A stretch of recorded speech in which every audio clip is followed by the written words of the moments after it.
video này trong lúc 12 này ở này tự tông từ nâng cả sản tốc đối đặt password rồi lấy sừng ngắt nơi lừa cầm thì mấy cái sỏi xẻo chẳng thông đa tiết để mới nó bây giờ vừa cả nghĩa dương tay này chọn lại ca sừng ngắt mình hỏi là nạp gì cho bảo ra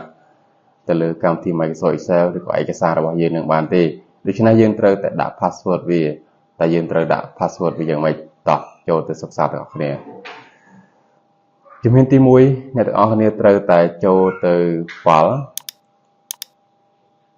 បន្ទាប់មកចូលទៅ save as ចំពោះ save as និង save នេះខុសគ្នាទាំងអស់គ្នា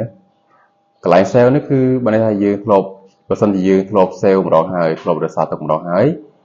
យើងចុច save នេះបើន័យថាវានឹង save បន្តទៀតណា save បន្តទៀតប៉ុន្តែមិនអាចកែប្រែអ្វីបានទេចំពោះ save as នេះគឺជា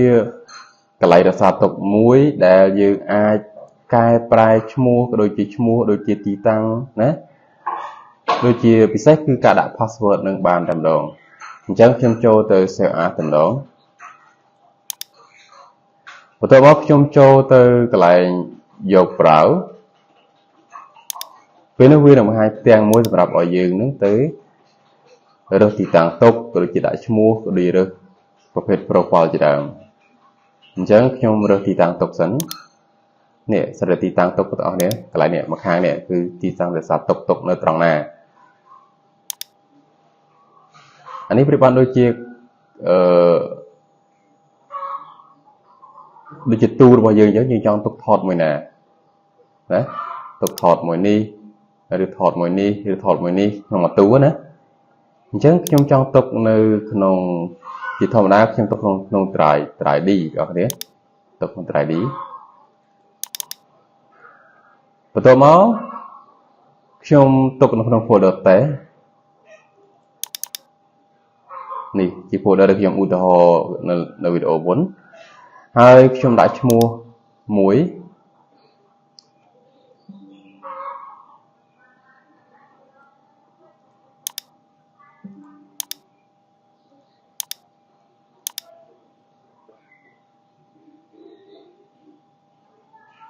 ខ្ញុំដាក់ថា lesson 6 បាទបន្តមកទៀតកន្លែងដាក់ password ទាំងអស់គ្នាកន្លែងនេះជាកន្លែងខ្លឹមនៃមេរៀនរបស់យើងហ្នឹងគឺដាក់ password អញ្ចឹងពេលយើងចង់ដាក់ password ទៅលើឯកសារហ្នឹងយើងដាក់ឈ្មោះហើយយើងចូលទៅកន្លែងនេះ tool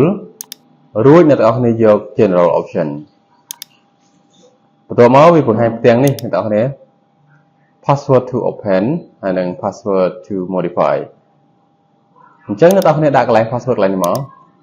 ឥឡូវខ្ញុំដាក់ប្រមាណក៏បានដែរដាក់អក្សរអីក៏បានលេខអីក៏បានដាក់ប្រមាណខ្ទង់ក៏បានដែរអត់បញ្ហាទេឥឡូវខ្ញុំដាក់3ខ្ទង់ចុះបាទ1 2 3ហើយចំពោះ password to modify នេះទាំងអស់គ្នាមិនដាក់ក៏បានដែរបើសិនបើអ្នកទាំងអស់គ្នាចង់ថា password យើងកាន់តែ strong មិនឲ្យនរណាប្រើប្រាស់បានណាយើងដាក់ password កន្លែងនេះមួយទៀតបានហើយ password នេះមិនប្រកាន់ថាដាក់យ៉ាងម៉េចទេដាក់ខុសពីអាលើនេះក៏បានដែរសំខាន់ឲ្យចាំខ្លួនឯងគីឡូដាក់ឲ្យភ្លេចខ្លួនឯងនឹងឯកសារស្បៃឲ្យចប់ហើយណា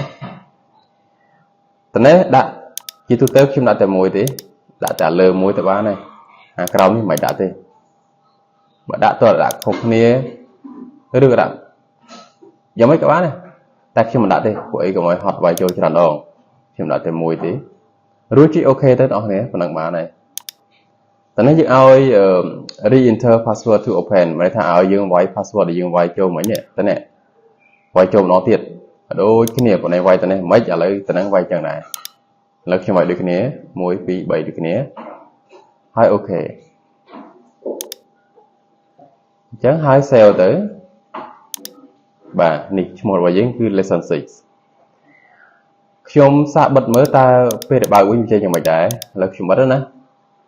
ខ្ញុំបិទ close បន្ទាប់មកខ្ញុំចូលទៅបើកឯកសាររបស់ខ្ញុំវិញខ្ញុំទុក data D ទុកនៅ folder មួយឈ្មោះ test ចូល lesson 6